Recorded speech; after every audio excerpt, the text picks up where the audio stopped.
A continuación, Noticiero Telesucesos. Clasificación A. Apto para todo público. Un noticiero pensado para usted porque se lo merece. Nos acercamos a la realidad desde diferentes perspectivas. Noticiero Telesucesos. Primera parte del Noticiero Telesucesos, con las noticias más importantes del día.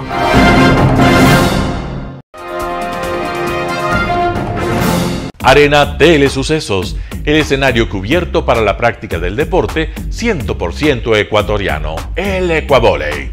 Telesucesos es un canal de televisión que incorpora a su programación manifestaciones culturales y deportivas que marcan la identidad de nuestro país. Consideramos que el Ecuavóley es una manifestación deportiva con partida de nacimiento popular y nombre propio ecuatoriano. ¿Cómo llegar? Nuestras instalaciones se encuentran en el norte de la ciudad, en un sector de gran crecimiento y desarrollo urbano al que se accede a través de la vía E35, más conocida como la Avenida Panamericana Norte. Desde el centro comercial El Portal, a 2 kilómetros a la derecha, se encuentra la calle García Moreno, antiguo camino a Llano Grande, una arteria en la que se desarrollan dinámicos comercios. Junto al centro comercial Ciudad Alegría, a 100 metros, hemos llegado a nuestras instalaciones, Arena Telesucesos, la cancha del Ecuavóley. Telesucesos, el canal de televisión siempre inédito.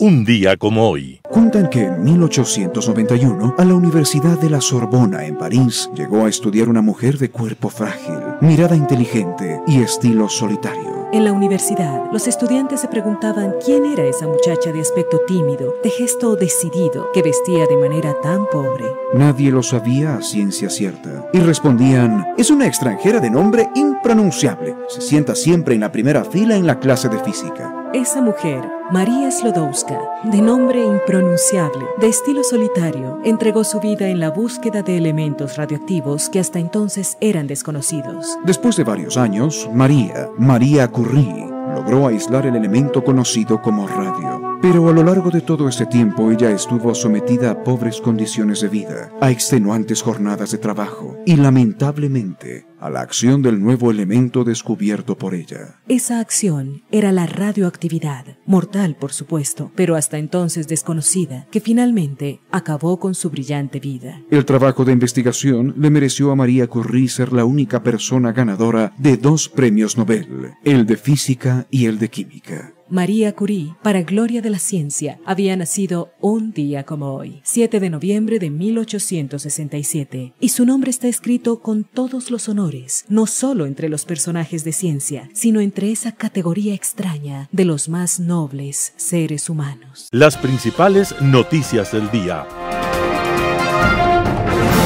Titulares. Consejo de participación a contrarreloj para designar autoridades. Gobierno brindará seguridad a Carlos Pareja para que comparezca a la Asamblea. En el segmento de opinión, deuda pública del Ecuador. En política internacional, Cumbre Climática 27. Los editoriales serán de Simón Espinosa Cordero.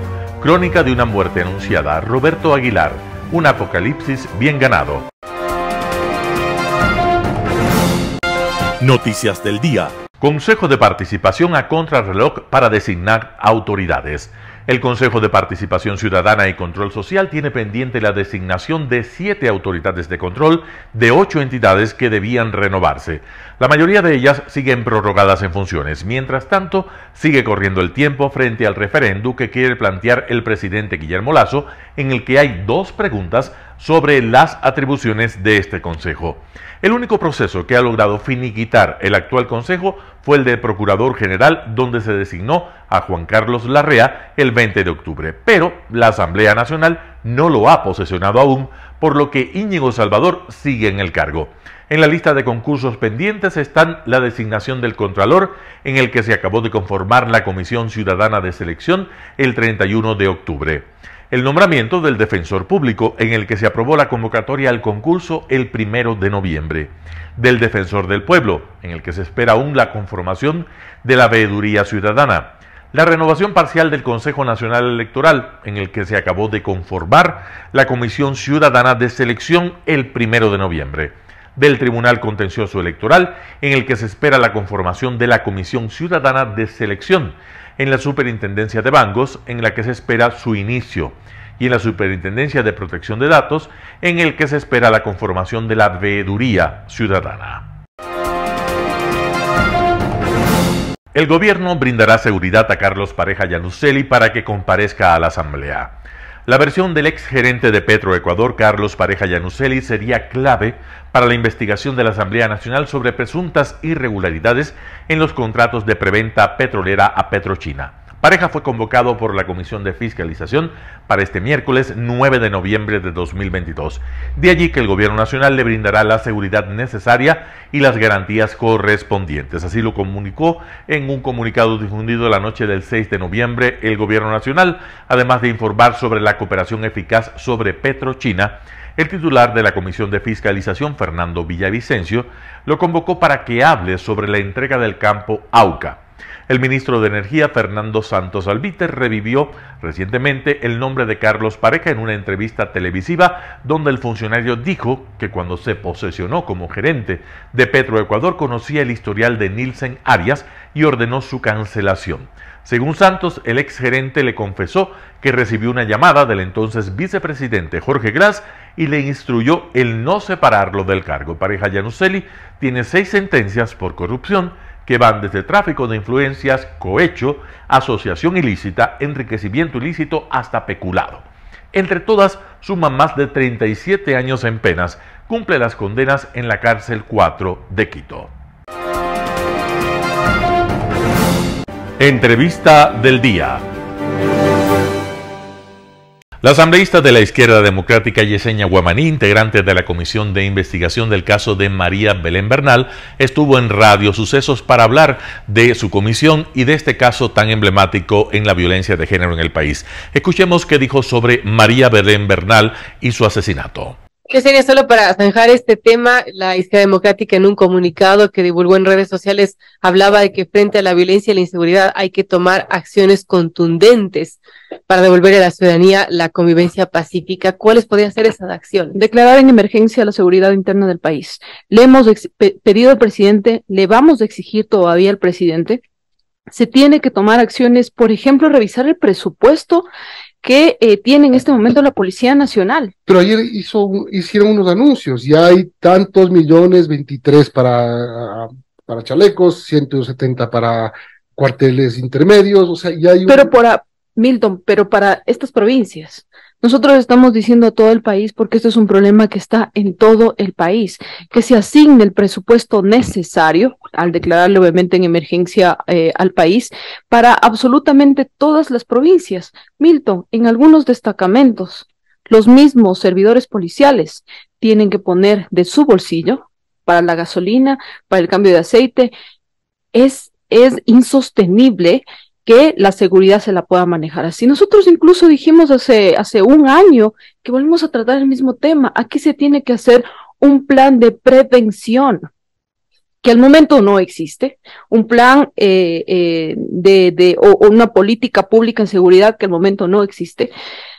Yo veo con un poco de tranquilidad, Milton, que el ministro del Interior actual, que sí asistió a la comisión ocasional y que pudimos abordar algunos temas, sí tenga dentro de su planificación a una política integral, una política pública en seguridad integral que le va a permitir de alguna manera pues tener acciones concretas en el tema de seguridad. Pero ya no podemos esperar más tiempo, Milton. No esperemos que los hechos se consuman como ya nos está pasando en estas 3 provincias, para poder tener acciones. Hablemos del caso María Belén Bernal, que en la comisión pluripartidista que usted la integró, las conclusiones ya fueron entregadas. Sí, ya entregamos esto al presidente de la Asamblea, el informe aprobado por unanimidad Esta semana, según los tiempos y plazos establecidos, se tiene que topar ya en el pleno de la Asamblea para que se apruebe o no se apruebe el informe. El informe solamente recomienda ciertas acciones, hay responsabilidades políticas. En este caso están 5 autoridades del país. ¿Qué autoridades? Y 3 que van a juicio político, que podrían ir a juicio político. Las 5 autoridades que tienen responsabilidades políticas por nuestro análisis de acción u omisión, es el presidente de la República, el exministro del Interior, Patricio Carrillo, también está el secretario de Seguridad, Diego Ordóñez, la secretaria de Derechos Humanos y el comandante. Son responsables políticos. Mientras que la recomendación que este informe da para inicio de juicios políticos está para 3 autoridades que han incumplido sus funciones. En este caso está el secretario de Seguridad, Diego Ordóñez, está la secretaria de Derechos Humanos y también el exministro del Interior, Patricio Carrillo, que ya tiene iniciado un juicio político por este mismo caso, y lo que el informe hará nada más es fortalecer. ¿Qué tiene que ver el presidente de la República, por ejemplo? El presidente es el principal responsable, Milton, de la seguridad del país. Imagínese que hemos pasado meses ya en este tema y ni siquiera se activó el COSEPE. El COSEPE se activó este fin de semana. Le hemos venido reiterando al presidente, active el COSEPE en algunos aspectos, como en el caso también de la abogada María Belén Bernal, para evitar, Milton, que casos como estos sigan pasando. Muchas familias ecuatorianas pasan por los mismos casos y con las acciones que nosotros, incluso en el informe que le hemos puesto, queremos evitar.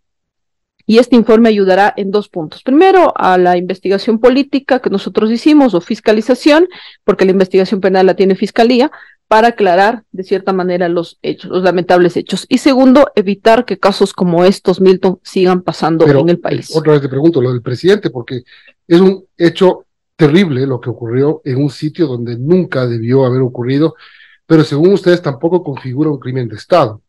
No se configura un crimen de Estado, pero eso no quiere decir que no exista una responsabilidad estatal. Existe una responsabilidad estatal y también, Milton, eso no quiere decir que no se podría configurar en un crimen de Estado este caso si durante la investigación lamentablemente vemos negligencia por parte de las autoridades. Eso lo hablamos en la comisión con diferentes expertos en derechos humanos que incluso, Milton, manifestaban que Ecuador puede ser llamado la atención por organismos internacionales, por el caso de la abogada María Belén Bernal, al no haber aplicado estándares internacionales. Milton, no se busca, Verónica, no se buscan cuerpos, se tienen que buscar vidas. Y lamentablemente lo que pasó con la abogada María Belén Bernal, pues con el tiempo y lamentablemente por algunas autoridades que no actuaron rápido, lamentablemente lo que se hizo fue eso, buscar el cuerpo de la abogada Bernal. Bien, sobre esto, parte del informe asambleísta dice que el crimen contra la mujer es un acto ilícito que puede ser atribuible al Estado ecuatoriano y que esto puede ser una violación del derecho internacional. Sí, esto lamentablemente, reitero, Verónica, en esto porque Ecuador puede ser llamado la atención por organismos internacionales por no haber actuado a tiempo en este caso y por haber omitido también ciertos protocolos que lamentablemente pues no se cumplieron. Y esto está desde la Escuela Superior de Policía, donde no se aplicaron normativas, los protocolos tampoco, y ya en un proceso de investigación cuando se habla, por ejemplo, de desaparición forzosa, hay estándares internacionales que hay que cumplirlos. Primero, durante una investigación, quienes están involucrados no podían ser parte de la investigación, y esto quiere decir que la Policía Nacional no podía ser parte de una investigación. Ese es un estándar internacional que no se cumplió. Hay otros, como también el que la familia desde un inicio tiene que ser parte activa del proceso, que al inicio no fue, y conforme la madre de la abogada María Belén Bernal, la señora Elizabeth Otavalo, lo hizo mediático, hizo que algunas autoridades pues le hagan partícipe, pero en un estándar internacional esto se tuvo que haber aplicado desde un inicio. Fallas que se tuvo en el proceso de investigación, pero reitero, al momento no se configura un crimen de Estado, existe responsabilidad estatal, pero ya dependerá de la investigación cómo avance para que se configure o no en un crimen de Estado. También Andrea Moya, abogada experta en temas tributarios, habló sobre las reformas tributarias en Radio Sucesos. Escuchemos sus opiniones. Comentábamos acerca de esta sentencia que emitió la Corte Constitucional y que cambió un poquito las cosas. Y bueno, pues ahora se menciona que la ley de herencias vuelve y esto solamente se está vigente si ya se publica en el registro oficial. Ya parece que no hay mucho más que hacer al respecto. ¿Qué nos puede comentar, Andrea, sobre esta sentencia de la Corte Constitucional, que además trae otros cambios, no solamente el hecho de que vuelva la ley de herencia, sino también otras situaciones? Sí, como bien mencionas, la Corte Constitucional estableció como inconstitucional la exoneración establecida para las herencias entre padres e hijos o cónyuges, siempre y cuando no existan hijos que reciban herencia, con lo cual, a partir de su publicación en el registro oficial, pasa a regir nuevamente la normativa que estaba previamente. ¿Cuál es esta? Que los hijos tienen una deducción adicional, una reducción más bien en las tarifas del impuesto a la herencia, pero ya no se encuentran exonerados. De acuerdo. Ahora, ¿por qué se da estos cambios y cómo ve usted esta situación que hace la Corte Constitucional? Bueno, se dan los cambios porque viene derivado de demandas de inconstitucionalidad presentadas en contra de la Ley Económica de Desarrollo. Existieron distintas demandas y se trataron acumuladamente, con lo cual se establecieron ciertos temas como constitucionales y este específicamente como inconstitucional, porque la Corte considera que establecer esta exoneración viola el principio de igualdad y no encuentra una diferencia que justifica esta exoneración.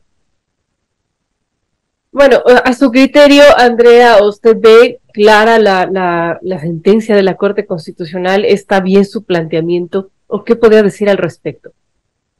Con respecto a este punto, yo difiero un poco del voto de mayoría de la Corte Constitucional, puesto que el Estado tiene la capacidad de establecer exoneraciones por política pública, con lo cual tiene la capacidad de establecer este tipo de exoneraciones. Incluso el voto salvado del doctor Enrique Herrería establece esto y difiere incluso del voto de mayoría, señalando que a su criterio esto no es inconstitucional, y yo coincido con ese voto salvado.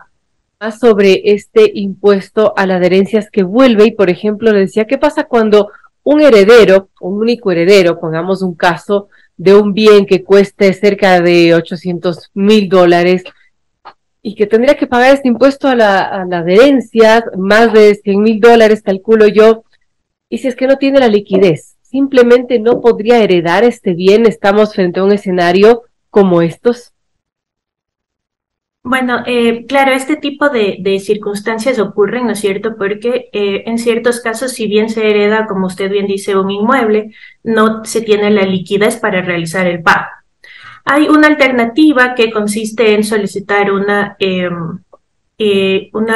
ampliación de plazos, ¿no es cierto?, para el pago ante el propio SRI, que puede ser una alternativa. Sin embargo, existen casos en los que efectivamente es muy oneroso el valor a pagar con respecto a la herencia. Qué complejo esto, doctora. Y también otra situación que nos plantea esta sentencia de la Corte Constitucional y que tiene efecto inmediato tiene que ver con la regularización de activos en el exterior. Allí la Corte Constitucional señaló en su sentencia que no se pueden suprimir las facultades de investigación de la Fiscalía, y quienes se acogieron a esa regularización hasta un día antes de la publicación de la sentencia en el registro oficial no podrán ser sancionados penalmente. ¿Qué nos dices, qué opinas sobre esta decisión también y que tendría efecto inmediato cuando se publique en el registro oficial? Es correcto, es decir, este régimen podía aplicarse hasta el 31 de diciembre del 2022. Sin embargo, si se elimina esta exención de la responsabilidad penal para aquellas personas que se acogen al régimen, es probable que nadie quiera acogerse a partir de la publicación de la sentencia en el registro oficial, claro, porque evidentemente no no hay una razón para hacerlo. Es decir, la razón para acogerse a este régimen era poder regularizar los activos sin tener ese miedo de que se puedan generar responsabilidades penales. Con la sentencia se vacía el régimen de propósito, con lo cual nadie va a aplicar el mismo. Claro. Ahora, ¿usted cree que, además de que la gente no quisiera acogerse a esta situación, está claro lo que dice la Corte Constitucional? ¿Usted personalmente está de acuerdo? Ese sí es un tema un poco más político, yo considero. Es un tema que muchas de las demandas presentadas lo recogían, puesto que consideraban que se violaba este deber constitucional de perseguir estos delitos que son incluso públicos. Sin embargo, como comento, para mí desde la perspectiva tributaria se deja al régimen sin efecto, puesto que nadie va a querer acogerse al mismo. Por supuesto. Y un tema final, doctora, que tiene que ver con un tercer efecto que dicta esta sentencia de la Corte Constitucional, y es que declara la inconstitucionalidad al conocido RIMPE, que es del régimen impositivo de emprendedores y negocios. Esto ocurrirá también a finales del 2023. ¿Cómo ve esta situación? Y quisiera también que nos ilustre un poco sobre estos cambios que hay respecto al RIMPE, al régimen impositivo de emprendedores y negocios. Correcto. En ese caso, la Corte hace dos análisis. El primero considera que estos regímenes simplificados son constitucionales. Es decir, que aquellos regímenes que calculan el impuesto a la renta en función de los ingresos en lugar de la utilidad son constitucionales en función del principio de simplificación administrativa, puesto que la Corte considera que aun cuando los ingresos no son la mejor medida para calcular la capacidad contributiva de un contribuyente, sí se puede renunciar a ese principio en función de que sea más simple el régimen para quien lo paga.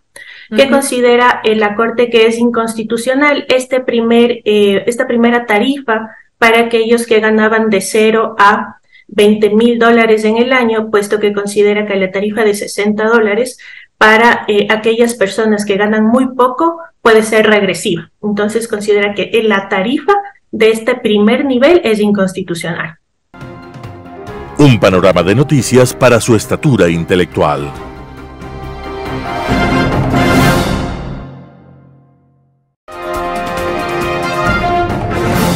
Opinión. Estimados amigos y amigas, gracias por estar con nosotros en este programa de Telesucesos. Hoy vamos a comentar un tema que tiene que ver con las finanzas públicas del Ecuador. El tema en forma específica es la deuda pública interna y externa del Ecuador. Hay un nuevo presupuesto en el Estado que ya está en discusión en la Asamblea Nacional y oportunamente vamos sencillamente a comentar sobre eso en el futuro. Pero con respecto a la deuda pública interna, que se está volviendo un problema sumamente serio para el servicio de la misma por parte del gobierno, de este gobierno y de los futuros gobiernos. Allá por el año 2017 aproximadamente, la deuda pública interna era alrededor de $15,000 millones aproximadamente. Este año va a terminar aproximadamente o muy cercano a $30,000 millones. En 6 años se ha duplicado totalmente.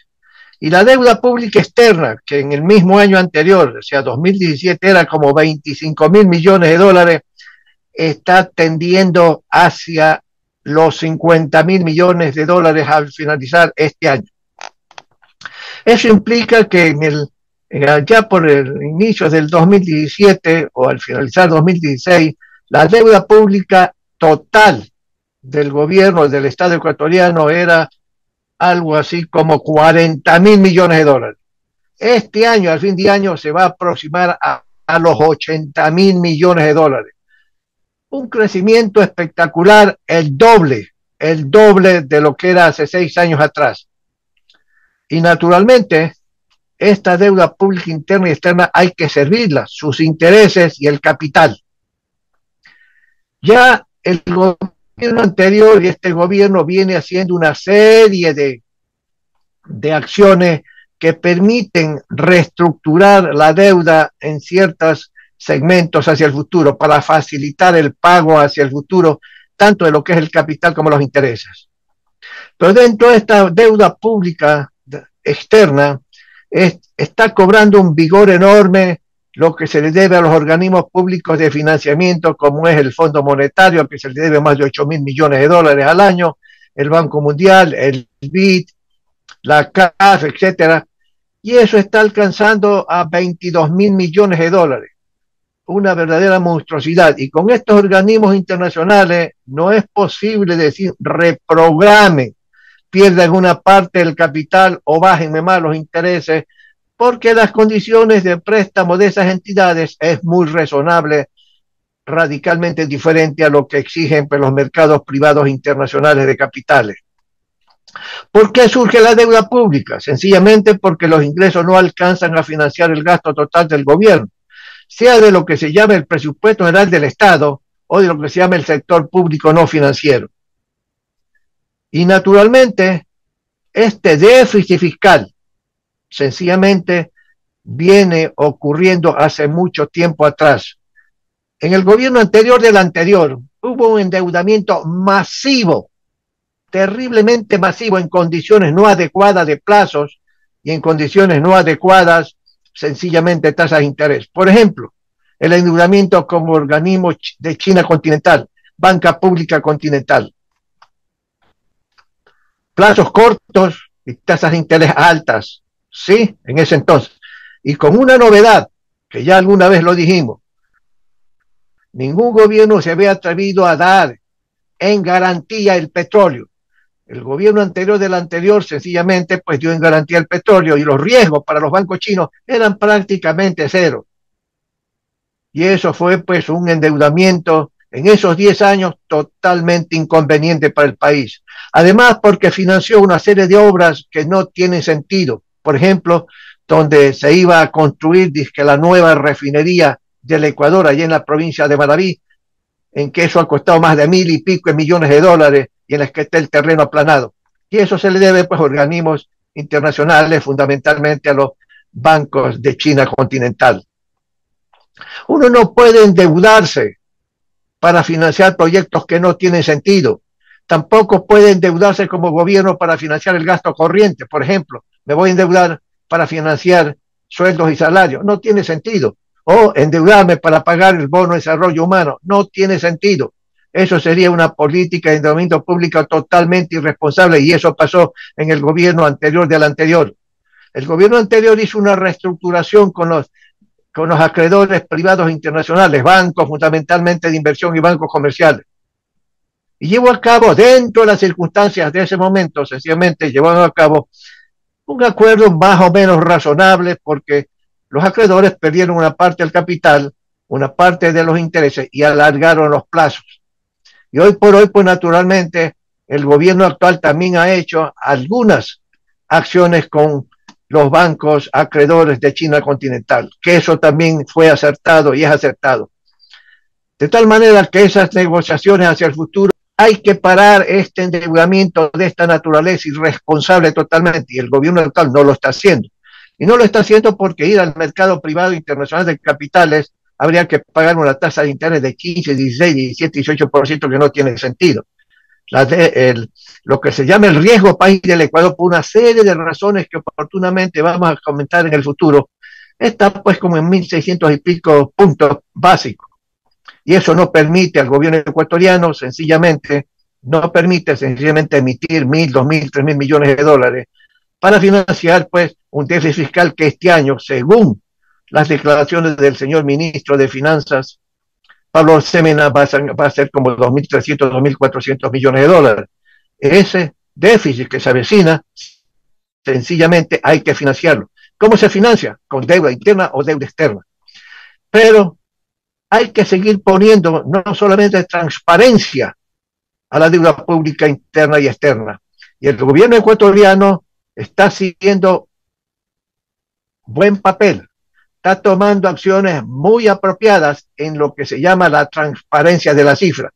Y esto no solamente es porque el Fondo Monetario Internacional pide en su acuerdo, pide y va a seguir pidiendo que toda la deuda con el Seguro Social ecuatoriano, por ejemplo, tiene que ser transparente.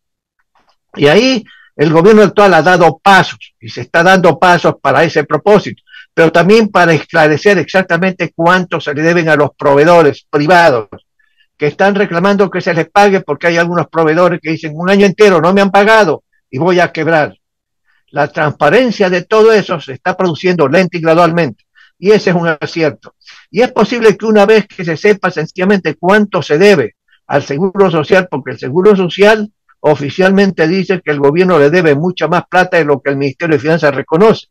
Es decir, que las cifras que hemos dado anteriormente es posible que sean superiores cuando se esclarezca todo el monto de la deuda con el Seguro Social ecuatoriano, que no solamente es el 40% que está obligado por ley el gobierno a dar y asignar de recursos en el presupuesto general del Estado al Seguro Social, sino también que hay todo lo que tiene que ver con el seguro de salud, que esa es una monstruosidad, la deuda que había, y que se está reduciendo lenta y gradualmente porque el ministro de Finanzas, en nombre del gobierno ecuatoriano, está poco a poco, en la medida que es posible, está pagando las deudas anteriores. Y el ministro ya ha hecho una aclaración pública de que se está pagando lenta y gradualmente una serie de deudas que anteriormente no se pagaban. A los municipios, a los consejos provinciales, se le está devolviendo el IVA, por ejemplo, y eso es obra acertada de este gobierno. Pero todavía se le debe a los municipios y consejos provinciales, se le debe por una serie de circunstancias, una serie de montos. Pero hay que tener un poquito de paciencia, y eso hay que pedirle, digamos, a los acreedores del Ecuador, como es el Seguro Social, como son los municipios, los consejos provinciales, que el gobierno está haciendo un esfuerzo interesante, ¿sí? Pero amigos, sencillamente, no se puede uno endeudar en forma irresponsable. Hay que endeudarse para financiar proyectos de inversión pública de alta rentabilidad, porque esos proyectos de alta rentabilidad van a dar más ingresos desde el punto de vista de aumento de recaudaciones, porque la economía ecuatoriana puede crecer mucho más de lo que está creciendo con más inversión pública financiada en esa forma. No se puede, pues sencillamente, así como pasó en el gobierno anterior del anterior, sencillamente endeudarse así porque sí. Esa es una irresponsabilidad que el gobierno actual no lo está haciendo y no lo va a hacer, y no será posible aceptar racionalmente ese tipo de comportamiento. Pero, mis queridos amigos, creo que es necesario tener presente, hay que poner límites totalmente al déficit fiscal. Hay que reducir gastos y hay que crear más ingresos para que el déficit desaparezca y el nuevo endeudamiento también ya no desafíe la estabilidad de las finanzas públicas. Necesitamos terminar con el déficit y ese es un objetivo del gobierno del presidente actual. Amigos y amigos, gracias por estar con nosotros y vamos a hablar sobre el presupuesto del Estado en lo futuro y en la próxima semana, porque ese es un dato interesante para la estabilidad macroeconómica del país y de las finanzas públicas ecuatorianas. Gracias nuevamente, hasta la próxima semana. Global Hoy con Alan Carney. Cumbre Climática 27. Hoy, por la diferencia de hora, se inició ya la 27ª Conferencia Climática de Naciones Unidas en Egipto. Se cumplen ya 30 años desde la primera, celebrada en 1992, en curiosa coincidencia con la desintegración del Imperio Soviético. Cualquiera pensaría que con tantas cumbres celebradas sobre un tema de la importancia y trascendencia que representa para toda la humanidad el rápido proceso de calentamiento global, con unos riesgos y consecuencias que de año en año se han ido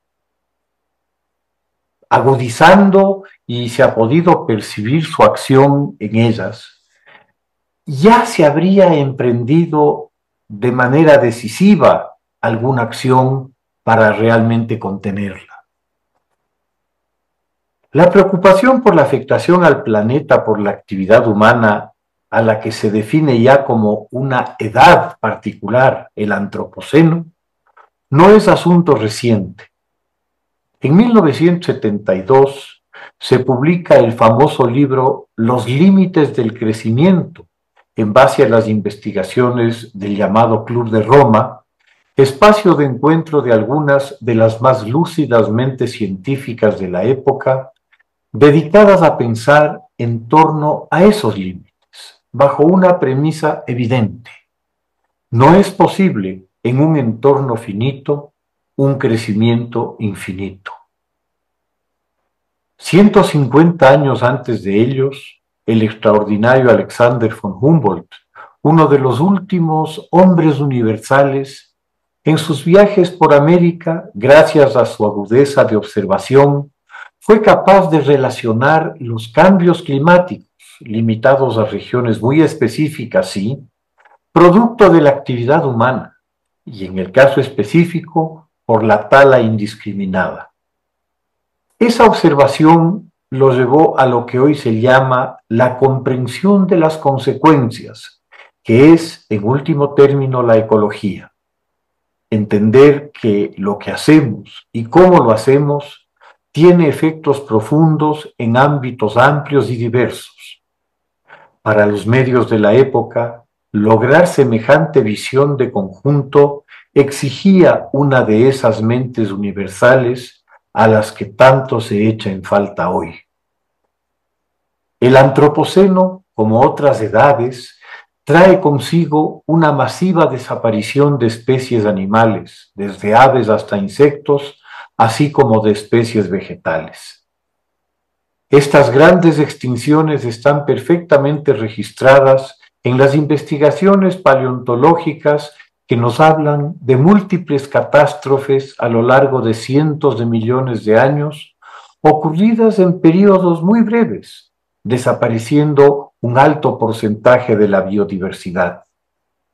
El antropoceno sería la sexta de estas grandes extinciones, habiendo sido las 5 primeras originadas en causas naturales, como fue el caso de la quinta, tras el impacto de un gran asteroide en el actual Yucatán, tras el cual desaparecieron todos los dinosaurios. A diferencia de la fase actual, en la que la gran extinción en curso es producto de la actividad humana, en lo esencial la agrícola, por la destrucción masiva de ecosistemas y también la energética por la contaminación atmosférica, en ambos casos productoras de gases de efecto invernadero que elevan la temperatura global de manera significativa. Mayor temperatura significa mayor energía, y así se ha podido observar en todo el planeta al volverse cada vez más poderosos los eventos climáticos, sequías, inundaciones, huracanes, tifones y tornados. La desaparición de los glaciares de montaña ha sido, para quienes tuvimos hace algunos años el hábito de frecuentarlos, una dolorosa medida de la gravedad y velocidad del cambio. Más del 80% de los glaciares ecuatoriales, desde Venezuela hasta Perú, ya han desaparecido, siendo como son la fuente del agua dulce para buena parte de las urbes andinas y finalmente de los ríos de la vertiente del Pacífico. Su desaparición debe ser motivo de alarma y acción inmediata para buscar revertir en algo el proceso a través de programas masivos de reforestación y de recuperación de vegetación de páramos que logren retener el agua dulce en humedales de montaña. Este fenómeno, sin embargo, no se limita a esos glaciares. Lo mismo está ocurriendo en los Himalayas, en los Alpes, en Alaska y en las cordilleras del oeste norteamericano. Mucho más grave es lo que ocurre en Groenlandia, que ha perdido enormes masas de hielo glacial, el Ártico, que ya es prácticamente un mar libre de hielo, y el Antártico, la más importante masa glacial del planeta. Todo esto es sabido, público y notorio. Es igualmente sabido que la quema de todos los combustibles fósiles y de los bosques y selvas para generar tierra agrícola son de los más graves agentes para acelerar el cambio climático. Tan sabido como que cada cumbre y cada acuerdo, como los de Kioto o París, se llenan la boca de declaraciones de buenos propósitos. Deberían pasar las cumbres para fin de año. Total, esas tampoco se cumplen. El único momento en estos 30 años en que se ha producido una baja sensible en la emisión de gases de efecto invernadero, reducción del consumo de combustibles fósiles y por ende de contaminación atmosférica fue durante la semiparalización del planeta por la pandemia del COVID, cuando la actividad humana tuvo un frenazo importante por la disminución del transporte y de las industrias. A los 27 años, Nueva Delhi pudo ver de nuevo las nieves, más escasas tal vez, de los Himalayas, que habían estado ocultas tras una contaminación gris y opresiva. Hoy ha vuelto a la normalidad. La capital del todavía segundo país más poblado del mundo ha sido declarada en emergencia, pues la contaminación es 25 veces superior a lo que se considera riesgoso.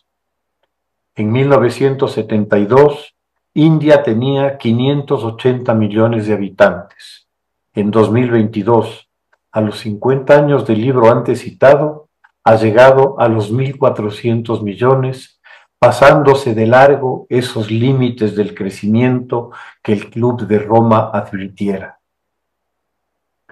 Hace poco más de un siglo, en 1918, tras la Primera Guerra Mundial, el total de la población mundial llegaba a 1.600 millones.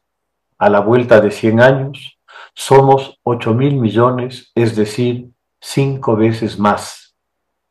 Pero no solo somos 5 veces más, sino que nuestras demandas de lo que llamamos calidad de vida implican una presión insostenible sobre los recursos del planeta y ciertamente de sus equilibrios. Veo con pesar que mi nieta, cuando le hable de cóndores, de pumas, de tapires o jaguares, me escuchará como si le estuviera hablando de dragones o de unicornios, imaginarios seres mitológicos o invenciones fantasiosas de su abuelo.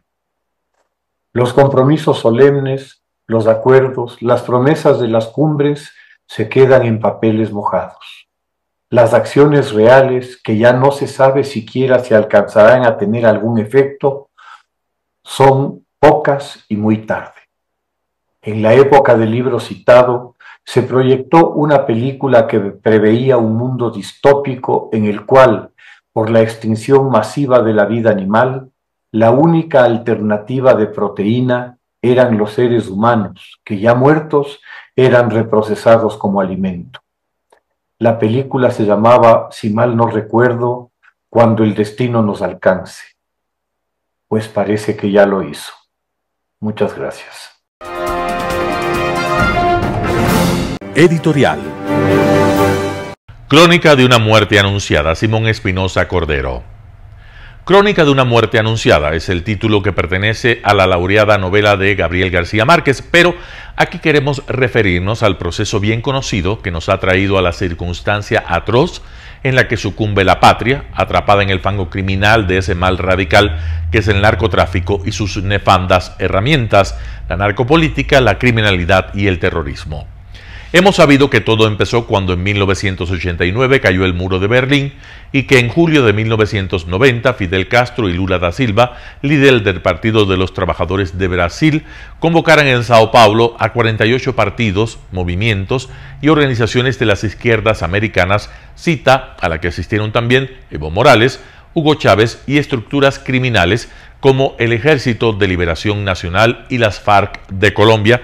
Ahí se formó en esa convención el llamado Foro de Sao Paulo, que en lo político buscaba reposicionar el comunismo europeo y asiático en América Latina, cambiando la proclama ideológica habitual, la explotación de los trabajadores por la colonización del indigenado, y que en lo económico iría por el financiamiento de las mafias delincuenciales mundiales que venían organizándose con la globalización, ya que la Unión Soviética, tradicional inversionista en estas revoluciones, se desplomaba como efecto, sucedió en 1991. En ese instante el pensamiento ideológico fue sepultado. para mudar a hacer una operación mafiosa de carácter continental, denominada ahora Crimen Transnacional Organizado. Convertida en entidad supranacional, esta organización ha reclutado y recluta a políticos y a personas con trastornos profundos de personalidad, narcisistas, antisociales y psicópatas. Almas atormentadas y marginales con insolvencia moral suficiente como para traicionar a su patria y lanzarse a la corrupción sin límites, a la provocación de conflictos y al terrorismo subversivo sin el menor respeto a la vida.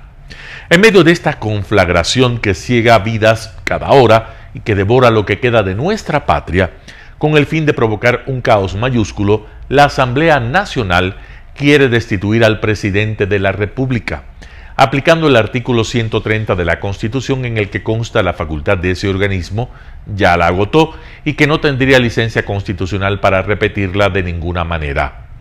Dice la Constitución, esta facultad podrá ser ejercida por una sola vez durante el periodo legislativo en los 3 primeros años del mismo, dice el artículo constitucional.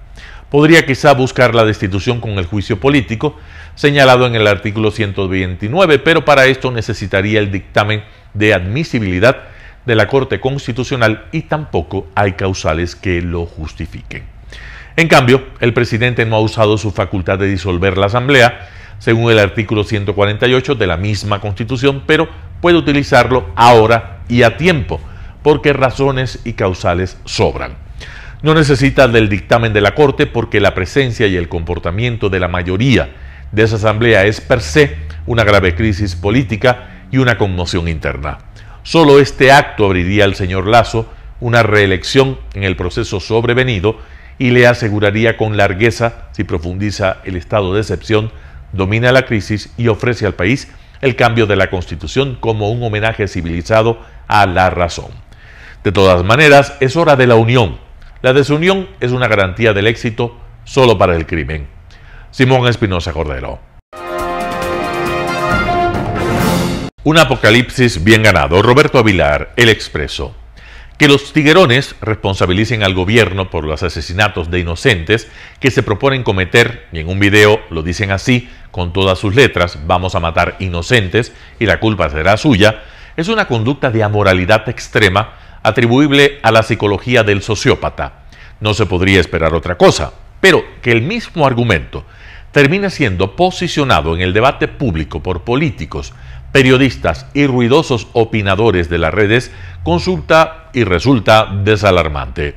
Dice, por ejemplo, una tuitera que se da de lista y se identifica como feminista y abogada: primer culpable de la crisis, el gobierno inepto e indolente. Segundo, las bandas criminales que, aprovechando la ausencia del Estado, toman el control de los territorios. Casi 200 personas comparten ese mensaje y a 500 les gusta. ¿No es una transposición de la lógica de los tiguerones? Pues se ha convertido en tendencia.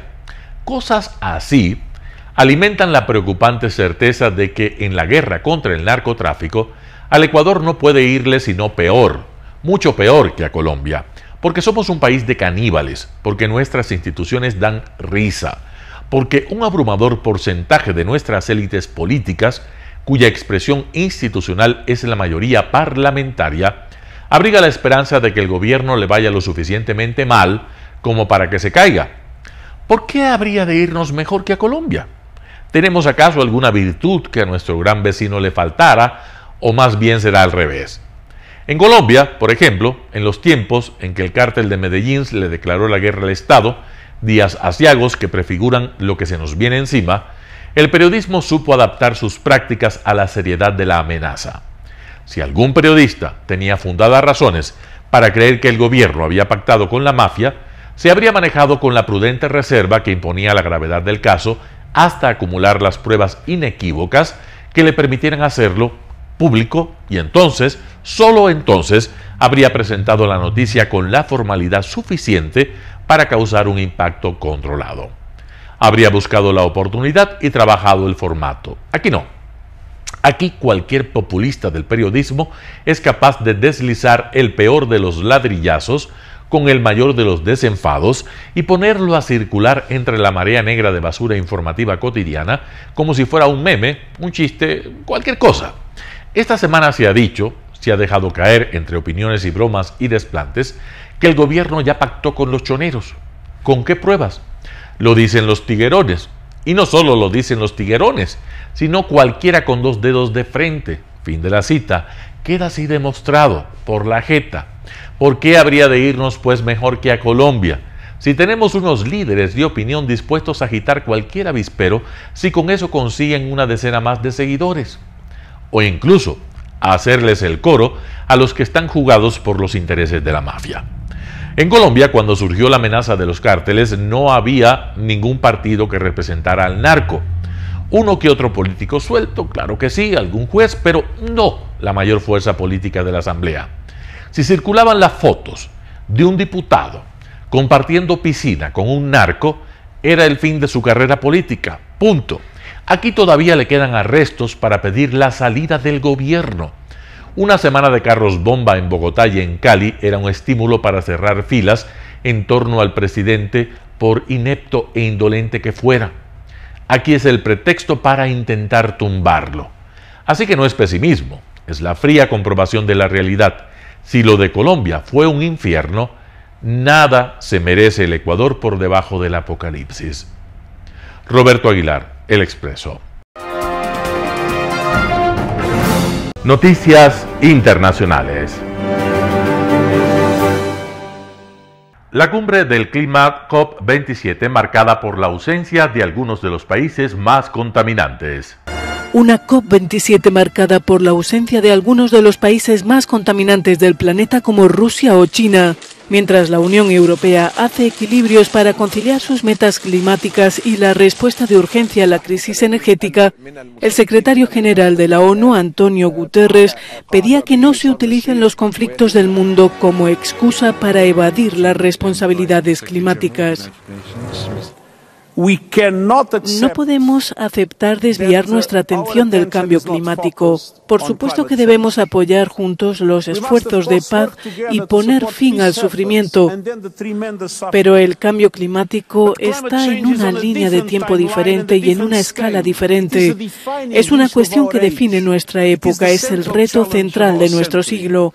Es inaceptable, indignante y autodestructivo dejarlo en un segundo plano.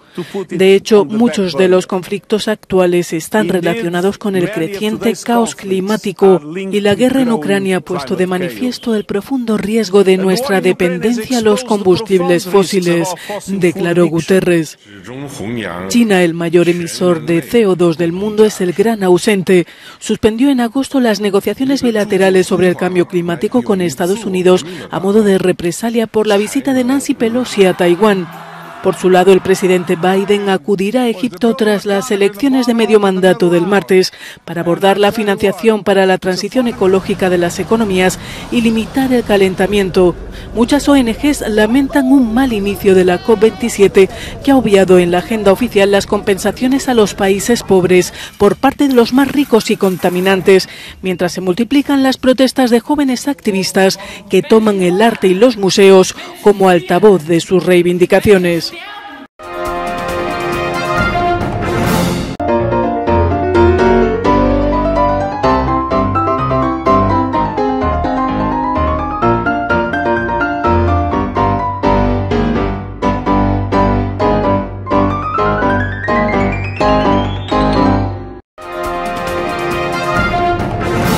Esté atento a nuestros horarios especiales de transmisión los fines de semana y feriados.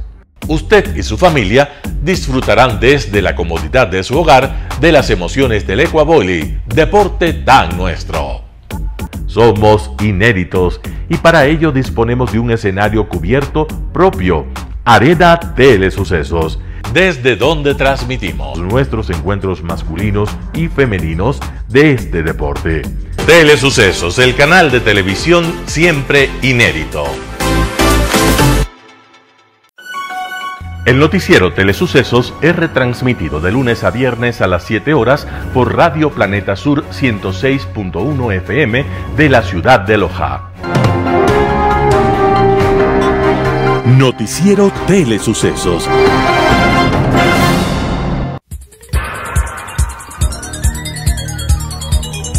Las opiniones vertidas en este espacio por la producción y dirección del programa son de exclusiva responsabilidad de sus autores y de quienes intervienen en ellos.